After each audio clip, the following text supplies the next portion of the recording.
Welcome to the Deep Dive, where we take the latest stack of research, articles, and foundational textbooks and map out exactly what you need to know. Our mission today is to chart a monumental shift in intellectual history. We're looking at the evolution of translation theory and practice across the last half century. And we're specifically focusing on how the field has grown and become dramatically more sophisticated since the landmark work of Eugene Nida and Charles Tabor back in 1969. We're tracing this evolution through the lens of a major foundational text, a real roadmap for modern translation teams. And we're using the most recent fourth edition as our guide. It feels like a necessary exercise because Nida really did establish the baseline, didn't he? That one non-negotiable principle that all modern translation stands on. Absolutely. That baseline is crucial. Translation must prioritize the meaning of the original message over the mere form of the source text. Meaning over form, that's the heart of it. It's the core of what we call meaning-based translation, or sometimes dynamic equivalence, and it was revolutionary at the time. Revolutionary, because before Nida, so many translations, especially of ancient texts, were just shackled to the original words, the original structure. Exactly, formal equivalence. The desire to match word for word, structure for structure, even if it destroyed the meaning. And the moment you embrace meaning over form, everything changes. Our sources give us a perfect, immediate example of this, using a story originally told in Quiche, a language from Guatemala. The contrast is just startling. If you translate that story with formal equivalence, a literal word-for-word approach, the result is, well, it's unintelligible. It really is. Listen to how the sentence structure just collapses in English. It reads, "It is said that being one man not from here, not known where the his or the he comes where." It's just a jumble. It continues. "One day these things he walks in a finca, or in them the coastlands." It sounds like a bad computer translation, not a human telling a story. The word order is fragmented, the references are obscure. And there's zero narrative flow. A native Quiche speaker would recognize the words sure, but the message itself is completely lost because you forced one language's grammar onto another. Okay, now compare that to the meaning-based version. There's a story about a certain man. He didn't come from this part of the world, and indeed, I don't know where he came from. The clarity is immediate. The original intent to introduce this mysterious outsider is perfectly achieved. So if we take that quiche example as the baseline for Nida's legacy, it demands that a good translation has to have three core qualities. Right, the ABCs. Accuracy of meaning, not form, clarity, and naturalness. That foundation is where we start. But since 1969, the discipline has had to evolve so dramatically. Globalization, new communication theories. And, critically, the digital revolution. That has forced the field to move from a scholarly pursuit by individuals to this global, collaborative, and highly technical endeavor. So our mission for this deep dive is to isolate those developments. We want to identify the 10 most significant updates to Nida's original principles and then analyze what challenges the next edition of this guide has to resolve. A huge task, but a necessary one. Let's jump right into the first one, which is a conceptual adjustment that deals directly with the identity of the translator. This is Shift 1. The move from mother tongue translator to first language translator. This might seem like a small semantic change, but it has these profound practical and cultural implications.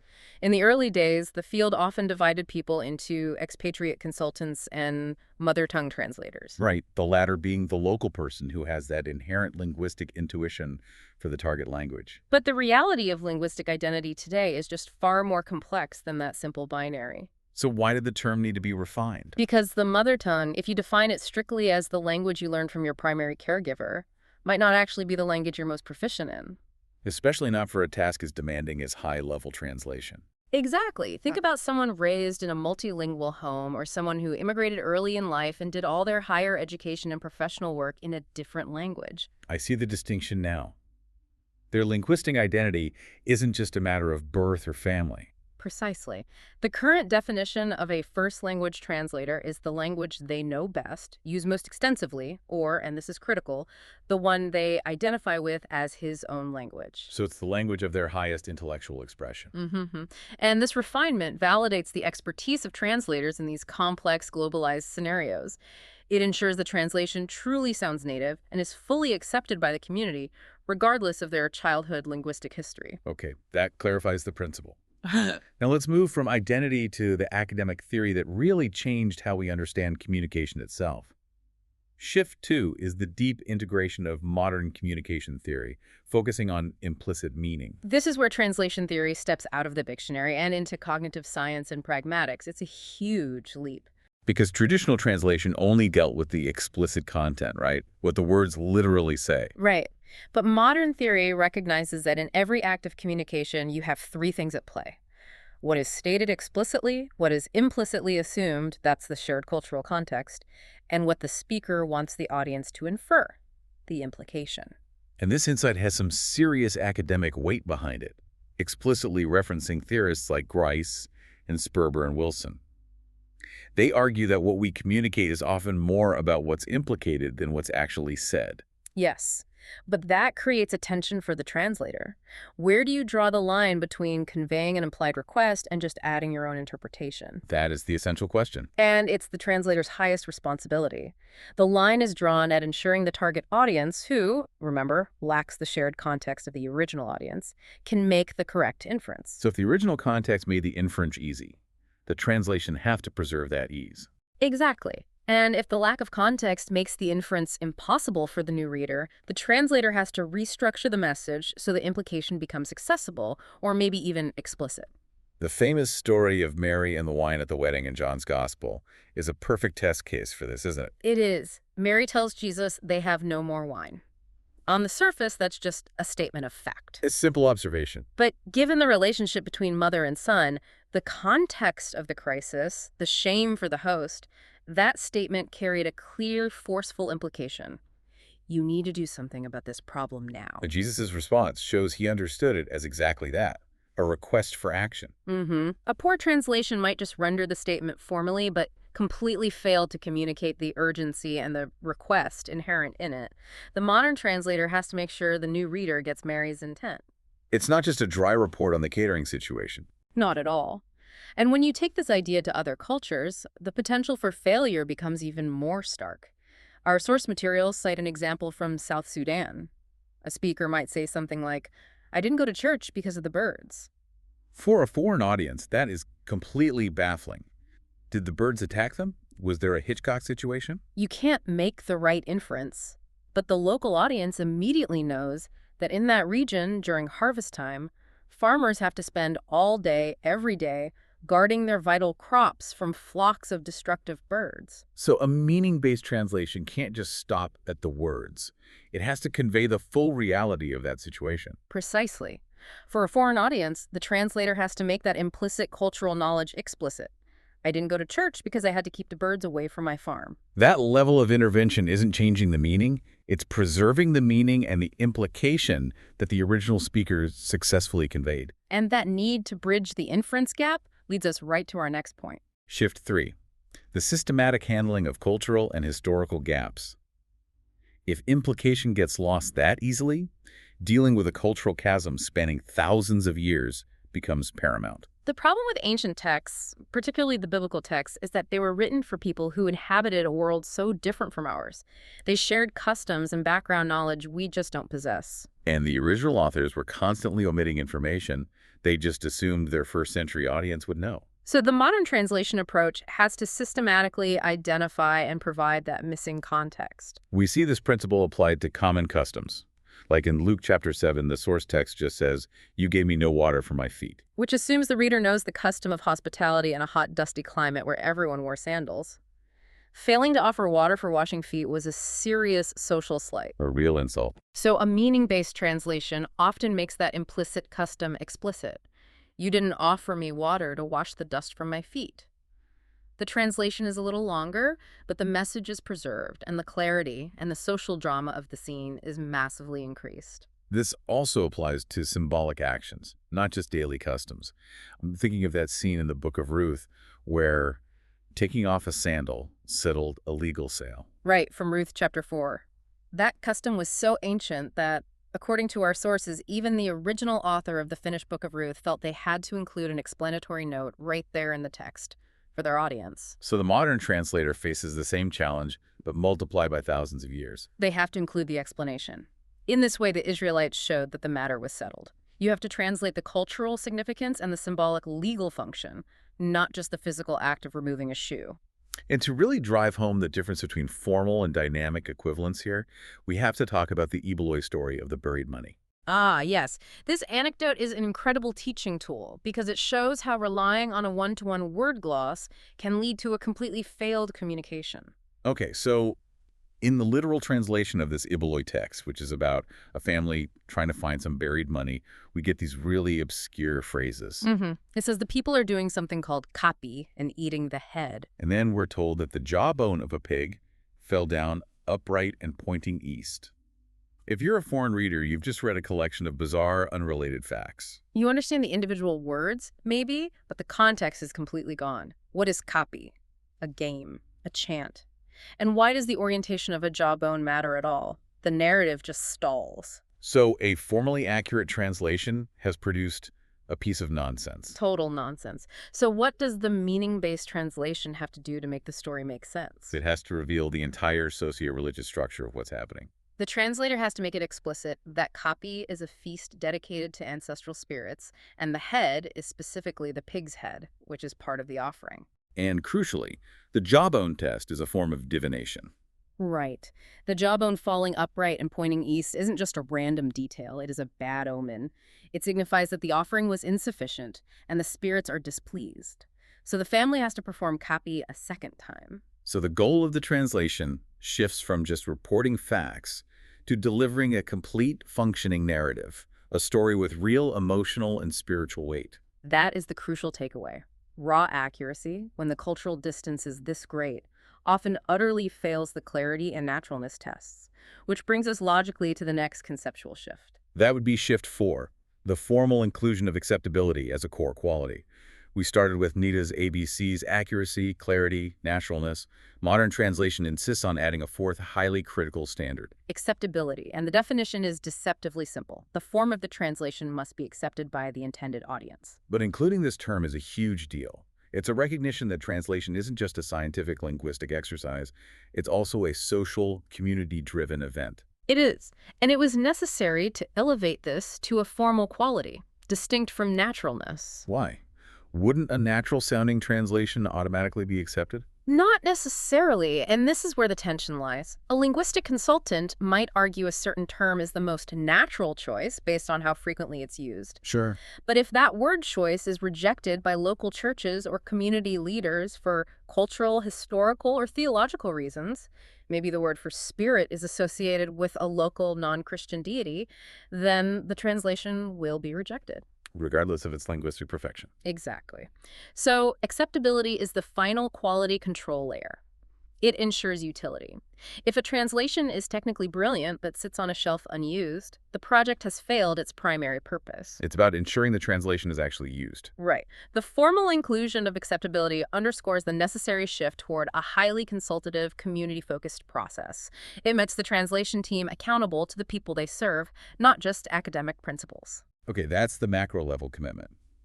But that community acceptance is built on getting the micro details right, which brings us to shift 5, detailed lexical semantics and collocation research. Yes, we're talking about going far beyond basic dictionary lookups to achieve true naturalness. It's a fundamental rigor. We have to recognize that the meaning of words in one language rarely matches up one-to-one with words in another. And modern translation demands this sophisticated analysis across 3 specific dimensions: multiple senses, or polysemy, semantic components, and crucially, natural partners, or collocations. Let's break those down. Polysemy seems pretty intuitive. It is, but it requires systematic attention. A single word in English like foot can mean a body part, a unit of measurement, or the base of a mountain. The translator has to have the linguistic awareness to select the exact sense dictated by the context. Right, if you translate foot as a body part when the source meant a unit of measure, the meaning is completely distorted. Now, moving on to semantic components. This forces the translator to break down meaning into its fundamental parts. Consider the Mbembe language word eaten. Okay. It covers a very wide semantic field that English needs 3 different words for: meat, fish, and living animal, You can't just translate eaten with one word. You have to analyze the components and choose the specific English word based on whether it's dead, alive, or from the water. I see. It's about identifying the necessary distinctions that the target language must make, even if the source language lumps them all together. Exactly. Or think about it in reverse. If you translate from English into Mbembe and the English text says water, you have to choose between epe, non-flowing water, ekeka, a small flowing stream, or oranga, a large flowing body like a sea. And missing that level of detail leads to an unnatural, possibly incomprehensible translation. But the most challenging area for naturalness has to be collocation, the analysis of words' natural idiomatic partners. Absolutely. Yeah. This is where source language interference just destroys the naturalness of the target language. In English, we have established collocations. We pay attention. We ask a question. We sing a song. If the source language idiomatically says drink suffering instead of suffer, and the translator carries drink suffering directly into English, the translation sounds completely foreign. You have to avoid carrying over those unnatural pairings. The Mbembe verb chi is a fantastic illustration of this. Chi means to eat. Okay. Literally, to eat. But the meaning just explodes when you pair it with different objects. If you say chi da, you mean eat fufu, the literal culinary act. But chi apuka is an idiom that means embezzle money. Wow. And chi ngwo means take a bribe. The verb to eat is a metaphorical anchor for all these concepts of consumption, taking, or misappropriation. So if a source text says, metaphorically, he ate the money, a formal translation would be completely wrong. You have to identify the collocation and translate the resulting meaning. He embezzled the money, or he took the bribe. This rigor ensures the translated text feels authentically native, avoiding what linguists call translation ease. That rigor continues into Shift 6, managing figurative language and rhetoric systematically. We're moving from the meaning of single words to the meaning of images. Right. Historically, translators often handled metaphor based on intuition. The modern approach formalizes the analysis. It requires translators to systematically break down figures of speech, particularly metaphors and similes, into 3 identifiable parts. What are those 3 components? They are 1, the topic, what is actually being talked about, say, an angel; 2, the illustration, the concept used for comparison, like lightning; and 3, the point of similarity, the shared quality the comparison is meant to highlight. And why is this 3-part system so crucial? Why not just translate angel like lightning and let the reader figure it out? Because different cultures can draw very different points of similarity from the same illustration. This system ensures the translator focuses on the author's intended point. Okay, so take the description in Matthew 28 where the angel's appearance was like lightning. In a Western context, we immediately associate lightning with speed and suddenness. But if the translator chooses speed as the point of similarity, they miss the emphasis. What is the emphasis? The text is describing the appearance and the impact of the angel's arrival, which is meant to terrify the guards. The correct point of similarity is primarily brightness or dazzling radiance that emphasizes the divine power and presence. So if the translation focuses on speed, the tone of the narrative, that sense of awe and terror, is fundamentally undermined. Exactly. The systematic breakdown forces the rigor needed to prevent that misinterpretation. And this extends to rhetorical devices, too, like rhetorical questions. Which are everywhere in ancient discourse. They aren't requests for information. No, they are tools of emphasis or indignation or transition. The translator's job is to transfer the purpose of the question. Which might mean converting it into a statement or an exclamation, if that's the natural equivalent in the target language. Precisely. So when Pilate asks Jesus, "Am I a Jew?" in John 18, the translator has to understand the implied statement. The rhetorical force is to say, I am certainly not a Jew. Why would I care about your local religious laws? Right. You have to capture that indignation. Failing to do so would leave the reader thinking Pilate was genuinely confused about his own heritage. We've seen the rigor needed at the word level and the rhetorical level. Now we get to a technological revolution. Shift 7 is the integration of technology and digital workflow, centered entirely on paratext. This is arguably the biggest logistical shift since Nida's time. It's completely transformed the environment in which translation happens. So Paratext, the software developed by UBS and SIL International, is the digital ecosystem for basically all major translation projects today. It is. The pre-digital workflow was manual, isolated, and incredibly vulnerable to inconsistency. Translators worked with paper drafts, physical books, often in remote locations. And checking for consistency across books translated years apart or between different team members. Must have been a nightmare. A painstaking manual process prone to error, Paratext centralized everything. Its core functions are transformative.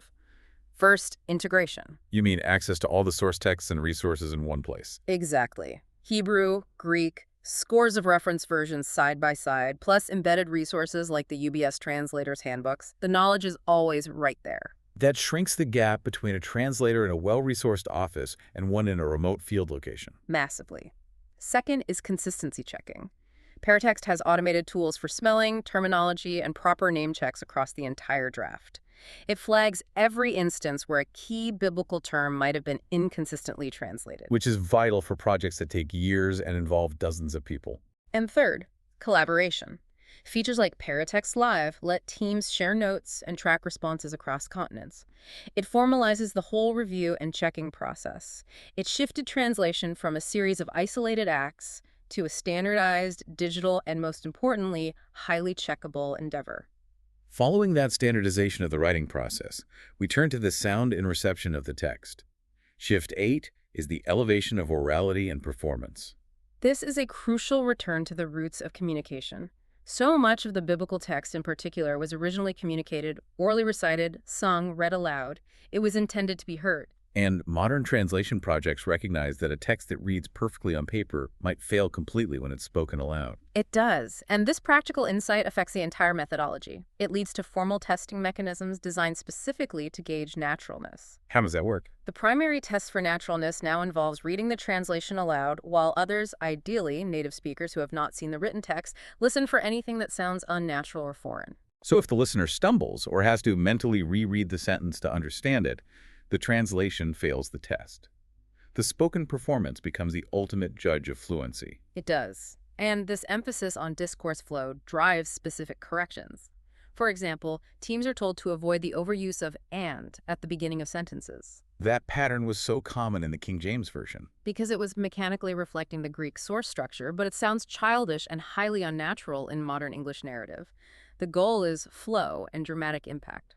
Moving from the individual to the organization, Shift 9 formalizes project management and community ownership. This is the definitive shift from the lone scholar model to structured teamwork. Translation today is a complex project requiring specialized training in administration, consulting, and finance, not just linguistics. And this requires standard administrative tools. What's the role of the translation brief? The translation brief, or memorandum of understanding, is the essential pre-work. It's a formal document that establishes agreed-upon goals, procedures, terminology, and budgets before the work even begins. It prevents scope creep and makes sure everyone is on the same page. And the community ownership component shifts the power dynamic. It brings the concept of acceptability shift 4 into the operational structure. So the local community and churches are explicitly the owners of the final product. Not the external agencies or funders. And this is crucial for long-term usage. It requires extensive consultation with church leaders on key terms and continuous community review sessions. It ensures the translation is seen as an indigenous product. Finally, we get to Shift 10, the systematic use of paratextual and supplementary helps. This is an acknowledgement that even the best dynamic translation can't carry the whole historical burden alone.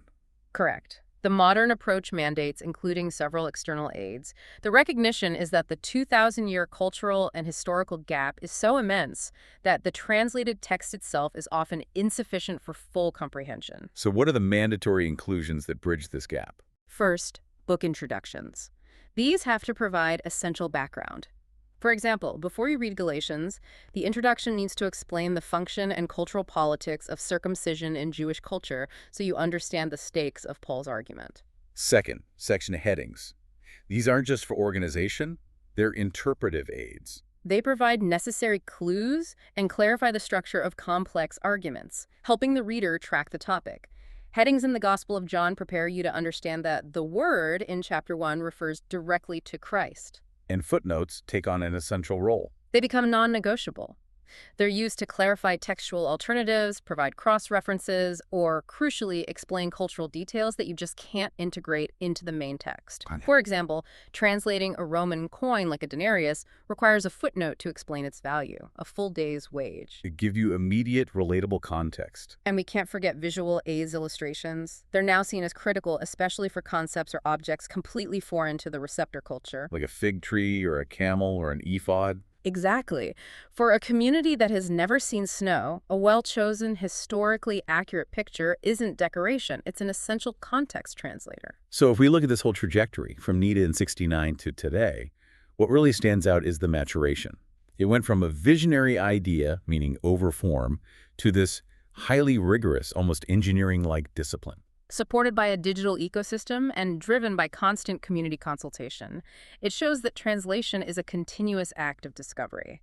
We're not just discovering the source text, we're continuously discovering the capabilities and sensitivities of the target language. But even with all these major shifts and all this tech, the work is never finished. New challenges are always arising. And existing methodologies always need refining. That brings us to our final section. The known limitations, the ongoing research, and the unresolved challenges that the hypothetical 5th edition of this foundational guide will need to address. Let's start with a surprisingly persistent issue in the language of the field itself. Challenge 1, the generic pronoun challenge. The current manual is very self-aware about this, explicitly noting the persistent lack of a universally accepted singular third-person English pronoun for both men and women. And we see this failure in the guide's own language, which generically uses he to refer to translation personnel, whether that's a male translator or a female consultant, to avoid the tedium of repeating he or she. And while the motivation is to maintain stylistic flow, the result is a linguistic convention that just doesn't reflect the reality of the translation field today. The guide itself acknowledges that women hold many responsible leading roles in projects globally. So the 5th edition has to address this. It must. It needs to find a less biased, more universally acceptable convention for gender-neutral reference. The language of the guide has to reflect the diversity of its users. It's a matter of linguistic justice and practical accuracy. Okay, switching gears to technology. Challenge 2. Evolving language technology and software evaluation. The digital tools themselves are still in flux. Exactly. One specific software mentioned in the current material, AdaptIt, is explicitly categorized as being under development and currently being evaluated. So the 5th edition will need to provide a crucial update on its status. Is it ready for prime time, or is it still a specialized tool? And even the established tool, Paratext, has methodological challenges, specifically with its automated interlinearizer tool. Let's define that. An interlinearizer automatically generates a preliminary word-for-word gloss of the source text. Right. It can speed up initial drafting significantly. Sounds great. So what's the problem? The problem is that the resulting draft is just a collection of formally translated words, not naturally connected concepts. It requires the translator, who is always a first language speaker, to constantly and tediously correct the computer's guesses. So you have to restructure almost every sentence to make it sound natural. You do. You're constantly fighting to keep the source language structure from bleeding into the target language. The 5th edition needs to include robust training and best practices for this method. The focus has to be on using it for efficiency while relentlessly prioritizing the target language's unique flow. It's managing the tension between speed and naturalness. Yes. Challenge 3 addresses resolving theological and semantic consistency for core concepts, often in specialized areas like the supernatural. And this involves digging into the nuance between terms that seem interchangeable. The current sources flag a specific need for further study on the relationship between evil spirit and demon. Preliminary comparison, the manual says, suggests there are no contrastive differences between them. Meaning they're just alternative names for the same beings. And if they are, consistency demands that a single authoritative term be chosen in the receptor language for both. But the next edition has to move beyond suggestion. It has to definitively settle these complex semantic relationships, especially for terms related to the supernatural world. This is crucial for avoiding ambiguity in theological instruction and ensuring translators apply consistent terminology across the entire text. Consistency builds trust. The final major revision area, Challenge 4, continuous in-depth discourse study of receptor languages, brings us back to the inherent complexity of naturalness. The manual itself reinforces this with a whole section titled Discovering Your Language. This indicates that achieving deep naturalness requires continuous, highly specific research into the unique patterns of the target language. And what are the specific structural areas that demand this mandatory ongoing research? There are three main areas related to discourse flow. First, translators must study serial verbs. Does the receptor language naturally string several verbs together without conjunctions? Like saying, they went, they came, they sat, where English would need and or then. If so, the translation has to adopt that pattern. Second, ideophones. These are a massive challenge for conveying dramatic impact. Ideophones are expressive forms that convey a sensory action, often using sound, like rain falling ditch, or a large object falling bem. So if a language uses these for dramatic effect, the translator has to figure out how to use them to translate the impact from the source text. Exactly. Even if there's no direct ideophonic equivalent in the source language structure, you have to use the tools your language gives you to retain the dramatic force that might otherwise be flattened into academic prose. You're translating the emotional impact, not just the words. Absolutely. And the third area is the analysis of relative clause types, determining if the language uses both defining and descriptive clauses. If a target language only uses one type, source texts with the other type will require major grammatical restructuring to avoid sounding awkward or confusing. This detailed linguistic self-awareness is the constant, never-ending task.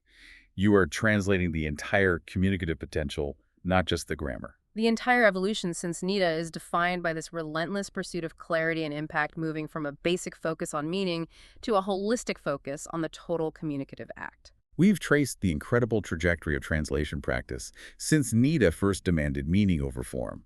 The field has matured into this rigorous, collaborative, and technologically sophisticated discipline. And it's defined by these 10 major shifts. The modern translator isn't just concerned with what the text says, but what the original author implies, how deeply culture shapes comprehension, and whether the receiving community will fully embrace the result. The continuous tension remains the achievement of those four core qualities: accuracy, clarity, naturalness, and now, acceptability. The greatest strides have been in systematizing the process of handling implicit meaning, methodically bridging those cultural gaps, and implementing a revolutionary digital infrastructure that standardizes quality control. So what does this highly structured, community-focused approach mean for the future of translation? Considering the immense non-negotiable importance of acceptability and the increasing fragmentation we see today, we're left with a final, provocative thought. The core challenge defining the next generation of translation involves managing authority in a decentralized world. Given the absolute necessity of community acceptance, how can a single authoritative translation navigate diverse cultural interpretations, competing denominational demands, and deeply held beliefs? Especially when translating terms related to the supernatural world or sensitive cultural practices. And still remain fully acceptable to a linguistically and theologically diverse audience without sacrificing the original explicit meaning. That right there is the ultimate tension. The battle between textual authority and cultural acceptance that future editions of this foundational guide must resolve. Something for you to mull over as you encounter translated texts in your own life.